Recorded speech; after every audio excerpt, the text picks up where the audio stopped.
तो चलिए आज बात करते हैं एक दोस्ती की। एक ऐसी कहानी की जो दशकों तक फैली हुई है। ये एक बहुत ही गहरी, बहुत ही कॉम्प्लेक्स फ्रेंडशिप की कहानी है। एक ऐसी कहानी जो प्यार, दर्द और वफादारी की हर हद को आजमाती है।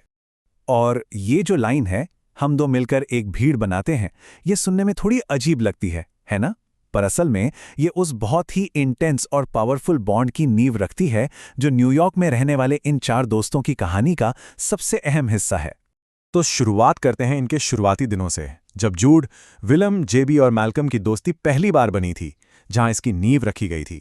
इन सब की कहानी शुरू होती है लिस्पेनार्ड स्ट्रीट से, एक अपार्टमेंट में जो सच कहें तो घर कम और बस एक खाली जगह ज्यादा थी। उनके पास क्या था? कुछ नहीं, ना पैसा, ना फर्नीचर, बस एक चीज थी, उनके बड़े बड़े सपने और एक दूसरे का साथ। और इन्हीं दो चीजों के भरोसे वो शहर में अपनी जगह बनाने निकले थे। और देखिए उनकी बातचीत, बस एक ही अलमारी है तो जवाब आता है, कोई बात नहीं, वैसे भी मेरे पास उसमें रखने के लिए कुछ है ही नहीं। मतलब इतनी मुश्किलों में भी वो हंसना नहीं भूलते थे। हर मुश्किल, हर रिजेक्शन को वो अपनी एक और कहानी बना लेते थे।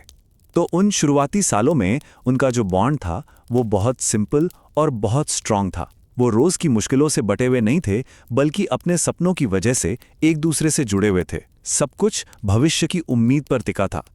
लेकिन जैसा कि अक्सर होता है, वक्त के साथ चीजें बदलने लगीं। कुछ ऐसे सच थे जो कभी कहे नहीं गए, और उन्हीं अनकहे सच ने धीरे धीरे इस दोस्ती में दरारें डालनी शुरू कर दी। मुझे माफ कर दो विलम, मुझे बहुत अफसोस है। ये जूड है, उसकी जिंदगी में एक ऐसा दर्द है, एक ऐसा गहरा दर्द जो बार बार लौट कर आता है, और वो पूरी कोशिश करता है कि इसे दुनिया से, अपने दोस्तों से छिपा कर रखे। और वो विलियम से कहता है, बस मैल्कम और जेबी को मत बताना, ठीक है? और बस इसी एक पल में विलियम उस राज का अकेला रखवाला बन जाता है। अब उन दोनों के बीच एक अलग, एक प्रोटेक्टिव बॉन्ड बन जाता है, और उन्हें पता भी नहीं चलता कि इस एक राज की वजह से पूरे ग्रुप का डायनेमिक कैसे बदल रहा है। और इन राजों का बोझ, जिंदगी का प्रेशर, ये सब मिलकर आखिरकार एक ऐसे मोड़ पर आ जाता है जहां उनकी दोस्ती टूट जाती है। एक शाम जब सब साथ होते हैं तो जेबी एक ऐसी लाइन क्रॉस कर देता है जो नहीं करनी चाहिए थी। वो पूछ बैठता है, और हम सब जानना चाहते हैं कि तुमने हमें कभी क्यों नहीं बताया कि तुम्हारी टांगों को क्या हुआ था। ये सवाल उनके भरोसे की दरारों को सबके सामने ले आता है। और विलम, वो एक सेकंड भी नहीं लगाता, तुरंत जूड के बचाव में आ जाता है। हे भगवान मैल्कम, ये जूड का निजी मामला है। ये एकदम साफ हो जाता है कि अब दोस्ती में साइड्स चुने जा रहे हैं। ये लड़ाई बस यही नहीं रुकती, बल्कि और बढ़ती चली जाती है, और ये एक बहुत बड़े धोखे की वजह बनती है। जेबी कुछ ऐसा कर देता है जो इतना क्रूर होता है कि माफ करना लगभग नामुमकिन लगता है। देखिए, जब जूड जेबी को अपनी नकल उतारते हुए देखता है तो वो नकल इतनी सटीक होती है कि जूड अंदर से टूट जाता है।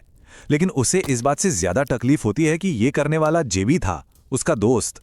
मतलब जेबी का ये धोखा सिर्फ एक बेइज्जती नहीं थी, इसने जूड के सबसे बड़े डर को सच साबित कर दिया था कि उसके दोस्त उसे असल में कैसे देखते हैं। और बस इसके बाद विलियम ने जेबी से फिर कभी बात नहीं की। दोस्ती पूरी तरह टूट चुकी थी। जूड के लिए विलियम की वफादारी ने उसके और जेबी के बीच एक खामोशी की, एक ना टूटने वाली दीवार खड़ी कर दी थी। लेकिन क्या ये दीवार हमेशा बनी रही? यहीं से शुरू होता है वापसी का एक लंबा और बहुत मुश्किल सफर। ये जो पूरा प्रोसेस था माफी का, ये एक झटके में नहीं हुआ। पहले धोखा मिला, फिर सालों की खामोशी छाई रही, उसके बाद एक बड़ा टकराव हुआ, और तब जाकर कहीं माफी की गुंजाइश बनी। ये एक बहुत लंबा, दर्दनाक सफर था। जब सालों बाद विलियम और जेबी ने फिर से जुड़ने की कोशिश की, तो वो कोशिश एक जोरदार लड़ाई में बदल गई। एक सुनसान गली में खड़े होकर वो एक दूसरे पर चिल्ला रहे थे, एक दूसरे को क्रूर, मतलबी और ना जाने क्या क्या कह रहे थे। सारा दर्द, सारा गुस्सा बाहर आ रहा था। और तभी जेबी कुछ ऐसा कहता है जो सब कुछ बदल देता है। वो चिल्लाकर कहता है, क्या तुम्हें लगता है कि कोई मुझसे ज्यादा खुद से नफरत करता है? और बस इसी एक पल में जब वो अपनी नफरत को जाहिर करता है, तब जाकर पहली बार थोड़ी सी हमदर्दी की जगह बनती है।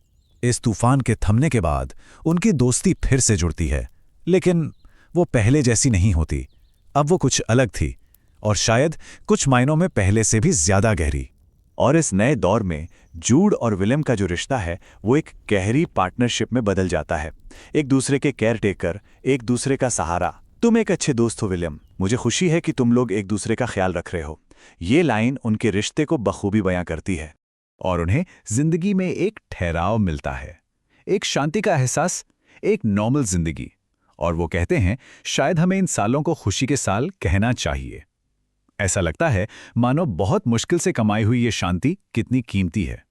लेकिन एक ऐसा सपना भी था जो कभी पूरा नहीं हो सकता था। उसका क्या? पूरी जिंदगी जूड और विलियम ने एक सपना देखा था कि वो स्पेन में कैमिनो डी सैंटियागो पर साथ चलेंगे, पर जूड की शारीरिक हालत की वजह से ये सपना ही रह गया। और शायद यही कहानी का सबसे बड़ा सबक है। जब जूड कहता है, लेकिन असल में विलियम, मुद्दा सड़क पर चलना है, उस पर सवारी करना नहीं, तो शायद वो यही कहना चाहता है कि मंजिल पर पहुंचना जरूरी नहीं था। ये जो सफर था, दोस्ती का, दर्द का, माफी का और बेइंतहा प्यार का, असल में वही उनकी असली मंजिल थी।